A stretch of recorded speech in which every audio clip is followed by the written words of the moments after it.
الحمد لله الذي هدانا بالكتاب الكريم نحمده ونستعينه ونستغفره ونؤمن به ونتوكل عليه ونعوذ به من شرور أنفسنا من يهد الله فهو المهتدي ومن يضلل فلن تجد له وليا مرشدا أشهد أن لا إله إلا الله وأشهد أن محمدا عبده ورسوله أرسله بالحق بشيرا ونذيرا بين يدي الساعة من يطع الله ورسوله فقد رشد ومن يعصهما فإنه لا يضر إلا نفسه ولا يضر الله شيئا اللهم صل على محمد وعلى آل محمد كما صليت على إبراهيم وعلى آل إبراهيم إنك حميد مجيد اللهم بارك على محمد وعلى آل محمد كما باركت على إبراهيم وعلى آل إبراهيم إنك حميد مجيد أما بعد فإن خير الكلام كلام الله وخير الهدي هدي محمد صلى الله عليه وسلم وشر الأمور محدثاتها وكل بدعة ضلالة أعوذ بالله من الشيطان الرجيم يا أيها الذين آمنوا كونوا قوامين بالقسط شهداء لله ولو على أنفسكم أو الوالدين والأقربين إن يكن غنيا أو فقيرا فالله أولى بهما فلا تتبعوا الهوى أن تعدلوا وإن تلووا أو تعرضوا فإن الله كان بما تعملون خبيرا صدق الله أيها الناس اتقوا الله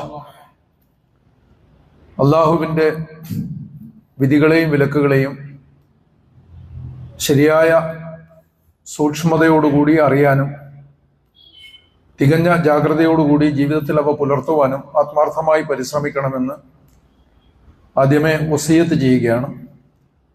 അല്ലാഹു സുബ്ഹാനഹു വ തആല അല്ലാഹുവിൻ്റെ ദീനിനെ അറിയാനും ശരിയായ രീതിയിൽ അനുധാവനം ചെയ്യാനുമുള്ള ആന്തരികവും ബാഹ്യവുമായ കരുത്ത് നമുക്കെല്ലാവർക്കും പ്രദാനം ചെയ്യുമാറാകട്ടെ. സാത്താന്റെ എല്ലാ ദുർബോധനങ്ങളെയും ദുഷ്പ്രേരണകളെയും അതിജീവിച്ചുകൊണ്ട് ധാർമ്മികമായ ജീവിതം നയിക്കുവാനുള്ള തുണ റബ്ബ് സുബ്ഹാനഹു വ തആല നമുക്കെല്ലാവർക്കും പ്രദാനം ചെയ്യുമാറാകട്ടെ. ചരിത്രത്തിലെ വളരെ പ്രധാനപ്പെട്ട രണ്ട് സംഭവങ്ങൾ ഓർമ്മിപ്പിക്കാം. പ്രവാചകൻ മുഹമ്മദ് മുസ്തഫ സല്ലല്ലാഹു അലൈഹി വസല്ലമയുടെ ജീവിതത്തിൽ ഉണ്ടായിട്ടുള്ള രണ്ട് സംഭവങ്ങൾ. നമ്മളിവിടെ പറഞ്ഞു വരുന്ന വിഷയവുമായിട്ട് അതിന് സജീവമായ ബന്ധമുണ്ട്. അതിലൊന്നാമത്തത് ചരിത്രത്തിൽ ഹിൽഫുൽ ഫുലൂൽ എന്നറിയപ്പെടുന്നു. അതൊരു സന്ധിയാണ്, പക്ഷെ അത് പ്രവാചകത്വത്തിന് മുമ്പാണ്. എങ്കിലും അതിന് ഇസ്ലാമികമായ വ്യവഹാരങ്ങളിലും നിർദ്ധാരണങ്ങളിലുമൊക്കെ സജീവമായ പങ്കുണ്ട്. ഒരു പ്രധാനപ്പെട്ട ചർച്ചാ വിഷയമാണ്. രണ്ടാമത്തെ സംഭവം സഹീഫത്തുൽ മദീന എന്ന് അറിയപ്പെടുന്ന, വേണമെങ്കിൽ മദീന ഭരണഘടനയെന്നോ മദീന ചാർട്ടർ എന്നോ മദീന പ്രഖ്യാപനം എന്നോ ഒക്കെ വിശേഷിപ്പിക്കാവുന്ന സംഭവമാണ്. ഈ രണ്ട് സംഭവങ്ങൾ, ഇതിൻ്റെ പ്രാധാന്യം എന്താണെന്ന് വെച്ചാൽ, മനുഷ്യർക്കിടയിലുള്ള പ്ലൂരാലിറ്റി, ബഹുസ്വരത, അതിനോടും അതോടൊപ്പം തന്നെ വ്യത്യസ്ത ജനവിഭാഗങ്ങളോടും പുലർത്തേണ്ട നിലപാടുകളെ സംബന്ധിച്ച് ഇത് രണ്ടും നമ്മളെ പഠിപ്പിക്കുന്നു എന്നുള്ളതാണ്. ഒരു പരിധിവരെ നമ്മൾ ഗൗനിക്കാനോ ശ്രദ്ധിക്കാനോ പല കാരണവശാലും മടി കാണിക്കുന്ന വിഷയങ്ങളാണതൊക്കെ.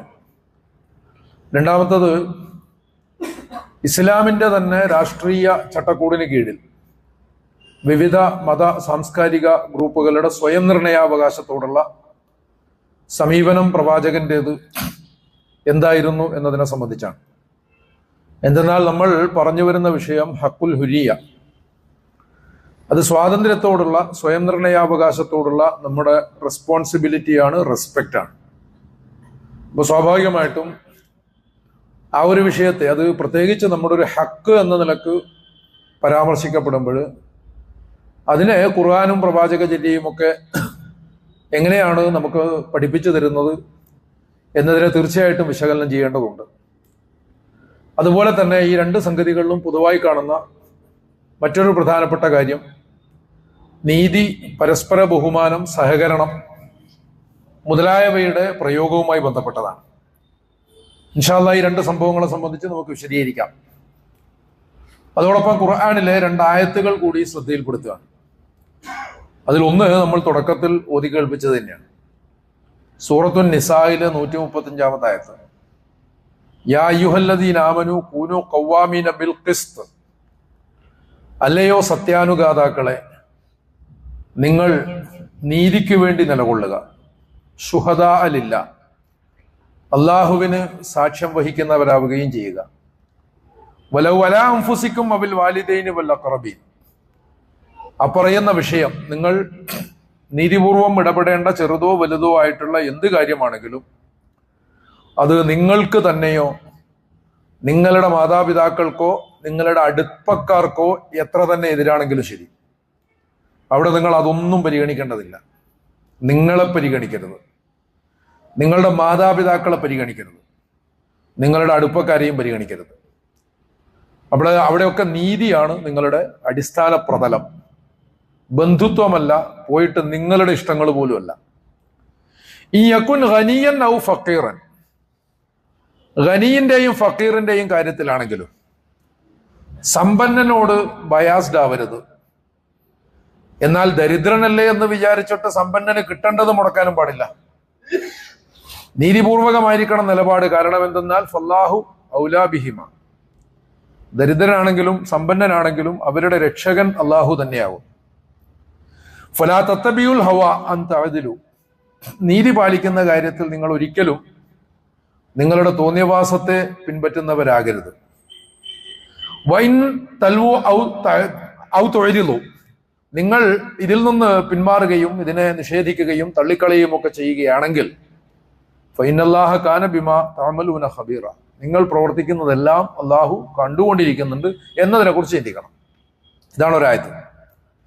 രണ്ടാമത് ശ്രദ്ധയിൽപ്പെടുത്താൻ ഉദ്ദേശിക്കുന്ന ആയത്ത്, അഖിം വജ്ഹക ലിദ്ദീനി ഹനീഫ, ഫഅഖിം വജ്ഹക ലിദ്ദീനി ഹനീഫ, ആകയാൽ നിങ്ങൾ നിങ്ങളുടെ മുഖം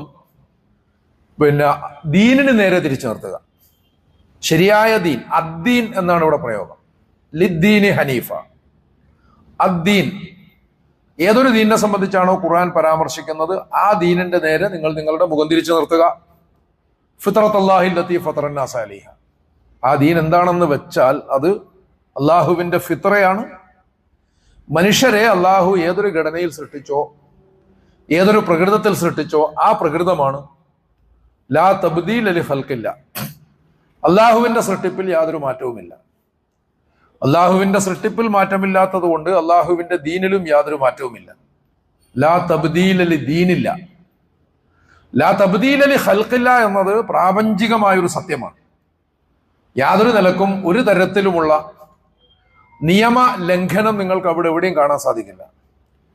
ആ ഖൽഖുമായി തന്നെയാണ് അള്ളാഹു ദീനിനെയും ബന്ധപ്പെടുത്തുന്നത്. അലാ ലഹുൽ ഖൽഖു വൽ അംർ എന്നാണ്. അപ്പൊ അതുകൊണ്ട് തന്നെ ലാ തബ്ദീല ലി ദീനില്ല, അള്ളാഹുവിന്റെ ദീനിലും യാതൊരു തരത്തിലുള്ള വ്യതിയാനവും ഇല്ല. അഥവാ നിങ്ങൾ അങ്ങനെ വ്യതിയാനം ഉണ്ടാക്കാൻ പാടില്ല.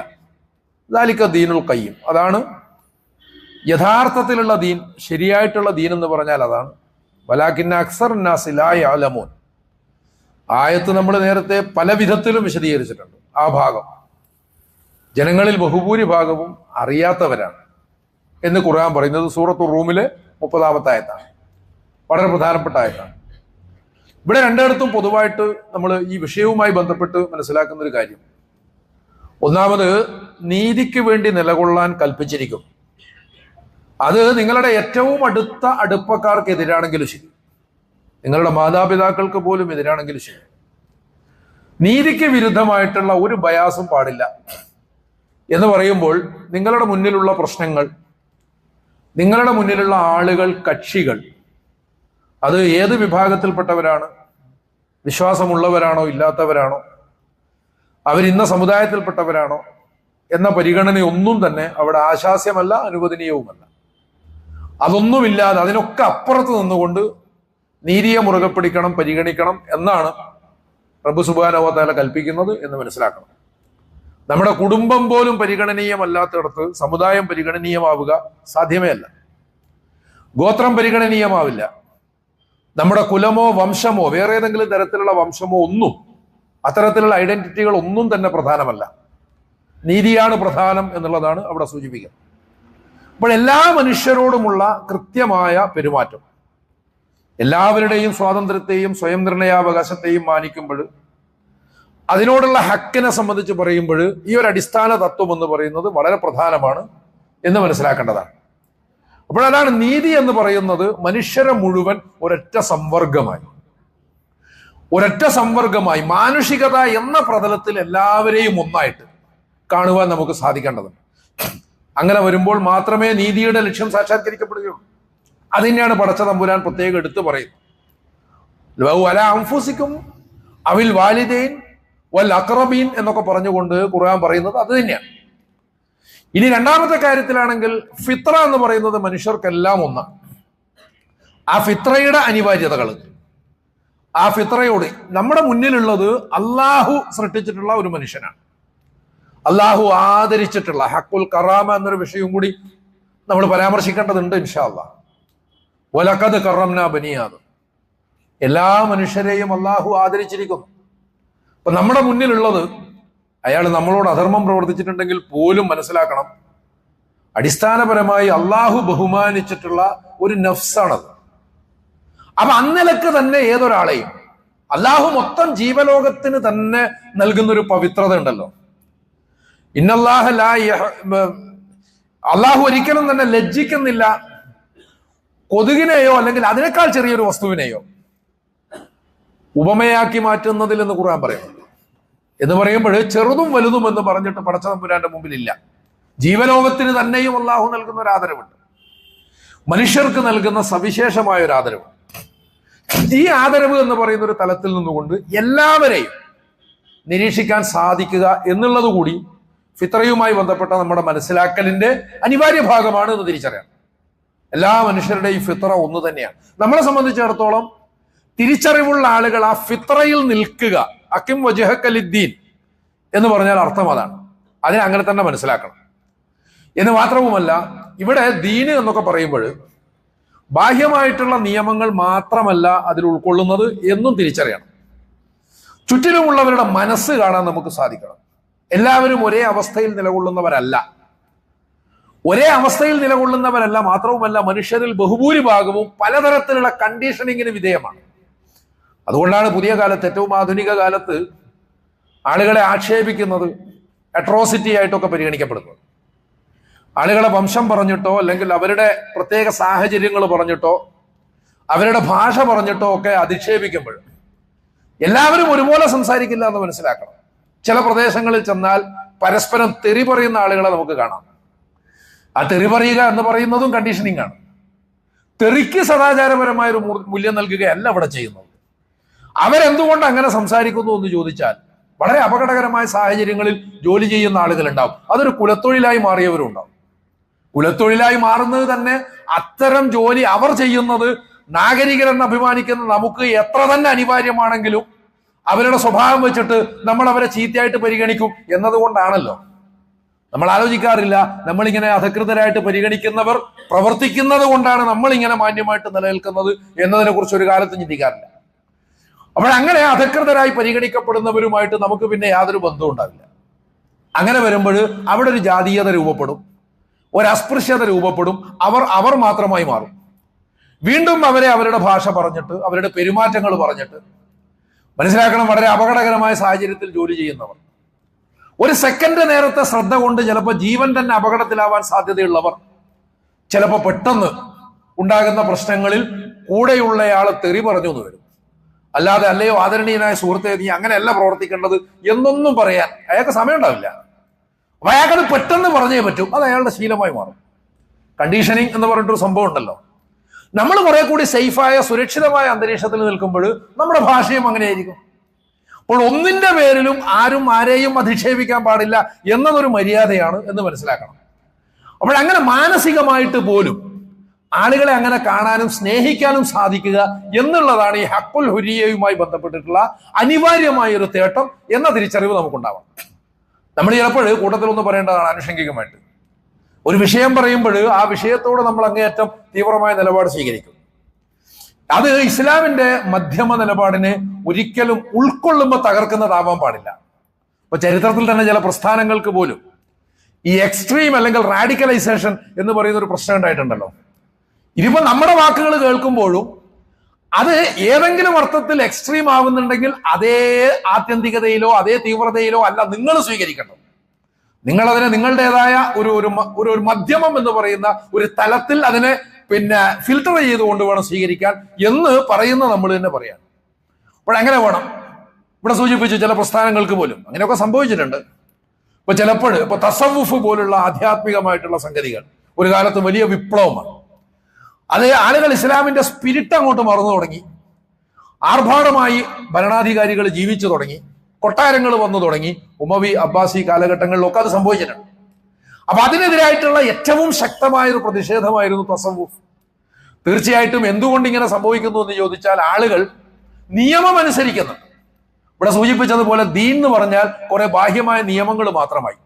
അതേസമയം മാനസികമായിട്ട് ആ സാധനമില്ല, അതിന്റെ ചൈതന്യമില്ല. അതുകൊണ്ട് സത്തയിലേക്ക് തിരിച്ചു പോവുക, ചൈതന്യത്തിലേക്ക്, അതിന്റെ എസൻസിലേക്ക്, സ്പിരിറ്റിലേക്ക് പോവുക എന്നൊരാശയത്തിൽ നിന്ന് അങ്ങനെ പ്രണയം എന്ന് പറയുന്ന ആശയം ഉണ്ടാകുന്നു.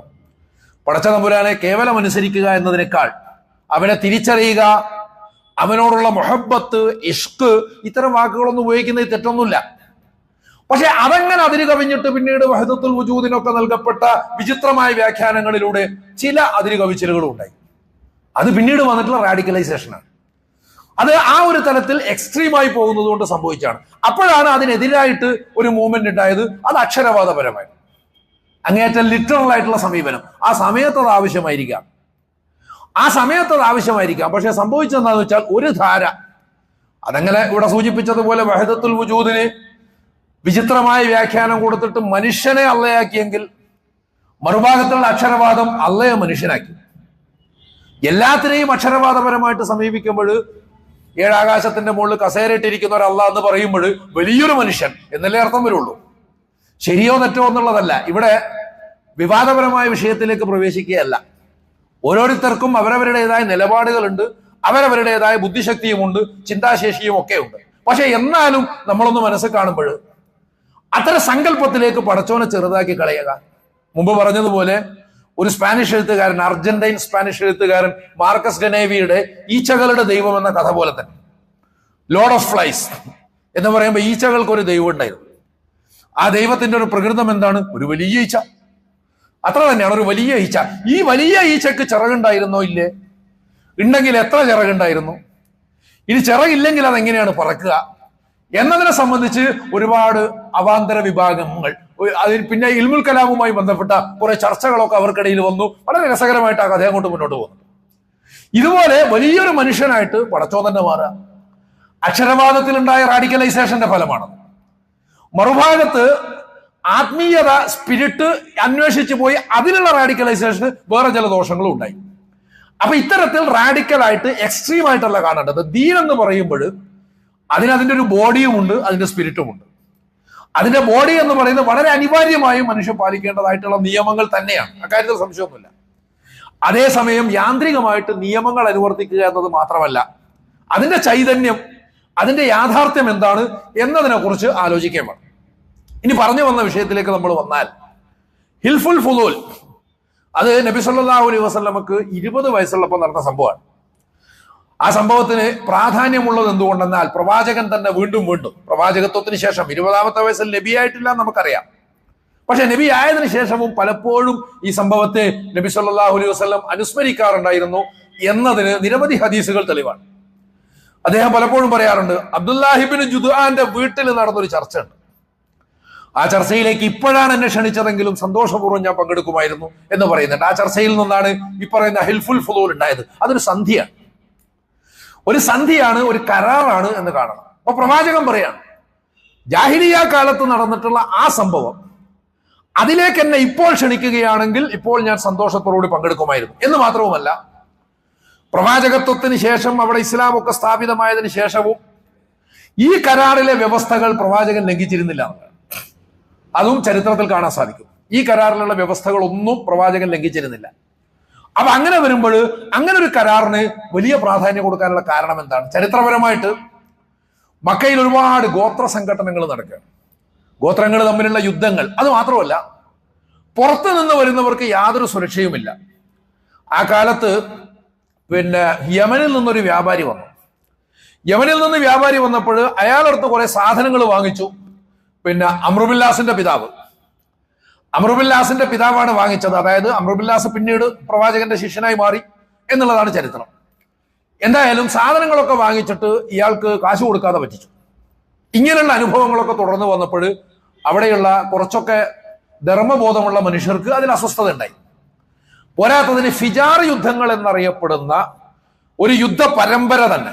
ആ ഫിജാർ എന്ന് പറഞ്ഞാൽ തന്നെ പവിത്രതയുടെ ലംഘനം എന്നാണ് അതിന്റെ അർത്ഥം. എന്ന് പറഞ്ഞാൽ ഒരു 4 മാസം യുദ്ധം ചെയ്യാൻ പാടില്ല എന്ന അറബികൾക്കിടയിൽ ഒരു വിശ്വാസം ഉണ്ടായിരുന്നു. അത് പടച്ച തമ്പുരാൻ നിലനിർത്തിയിട്ടുണ്ട്.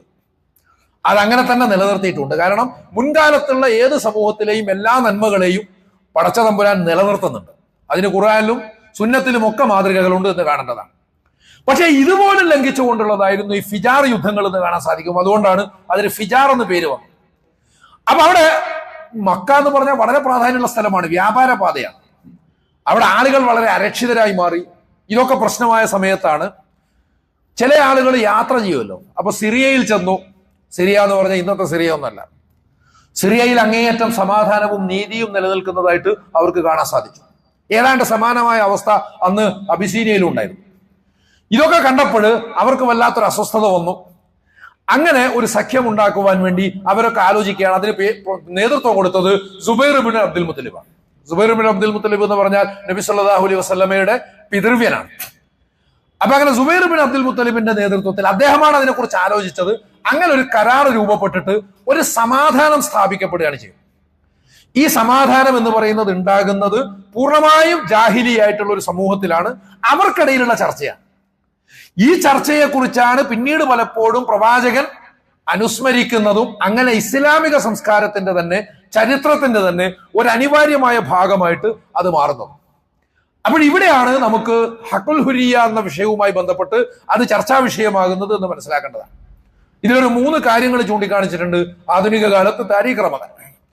അദ്ദേഹം പ്രവാചകനെ സംബന്ധിച്ച് എഴുതിയിട്ടുള്ള in the food steps of the prophet എന്ന പുസ്തകത്തിൽ അദ്ദേഹം പറയുന്നുണ്ട്, ഇതിൽ ഒന്നാമത്തെ കാര്യം ഇസ്ലാം ഇതിനെ അംഗീകരിച്ചിരിക്കുന്നു, പ്രവാചകൻ ഇതിനെ അംഗീകരിച്ചിരിക്കുന്നു. ഇതിന്റെ അർത്ഥം, ഇതിൽ ഒന്നാമത്തെ തത്വം എന്ന് പറഞ്ഞാൽ Islam embraces values derived from the human consciousness. Human കോൺഷ്യൻസിൽ നിന്നുണ്ടാകുന്ന, മനുഷ്യരുടെ പൊതുബോധത്തിൽ നിന്നുണ്ടാകുന്ന എല്ലാ മൂല്യങ്ങളെയും പുൽകുവാനും നിലനിർത്തുവാനും ഇസ്ലാം ആഗ്രഹിക്കുന്നു എന്നുള്ളതാണ് ഇതിന്റെ ഒന്നാമത്തെ കാര്യം. രണ്ടാമത്തത്, Islam acknowledges the righteousness of non Muslims. മുസ്ലിങ്ങളല്ലാത്ത ആളുകളുടെ നന്മയെ അത് അംഗീകരിക്കുന്നു എന്നുള്ളതാണ്.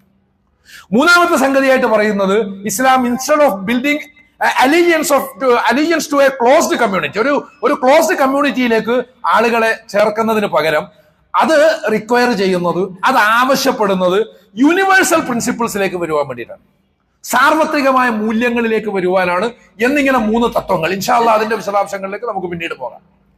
എന്ത് തന്നെയായിരുന്നാലും ഇവിടെ പറഞ്ഞിട്ടുള്ള ഈ 2 സംഭവങ്ങൾ, ഈ 2 സംഭവങ്ങളിലും എല്ലാ അർത്ഥത്തിലും എല്ലാ മനുഷ്യരെയും ഉൾക്കൊള്ളുക എന്നൊരു പ്രവണത കാണിക്കുന്നുണ്ട്. സ്വയം നിർണയാവകാശത്തോട് നമുക്കുള്ള ബാധ്യത, അതുമായി ബന്ധപ്പെട്ട ഹക്ക് എന്ന വിഷയത്തിൽ ആ സംഭവങ്ങൾ പ്രസക്തമായി തീരുന്നതും അതുകൊണ്ടാണ്. ഇൻഷാ അല്ലാഹ് അതിലെ മറ്റു തത്വങ്ങൾ, വിശദാംശങ്ങൾ, അതുപോലെ തന്നെ രണ്ടാമത് പറഞ്ഞ സംഭവം തന്നെയും അത് പിന്നീട് നമുക്ക് ചർച്ച ചെയ്യാവുന്നതാണ്, മനസ്സിലാക്കാവുന്നതാണ്. ശരിയായ രീതിയിൽ കാര്യങ്ങൾ മനസ്സിലാക്കി ശരിയായി മുന്നോട്ട് പോകുവാനുള്ള തൗഫീഖ് റബ്ബ് സുബ്ഹാനഹു വ തആല നമുക്ക് എല്ലാവർക്കും പ്രദാനം ചെയ്യുമാറാകട്ടെ.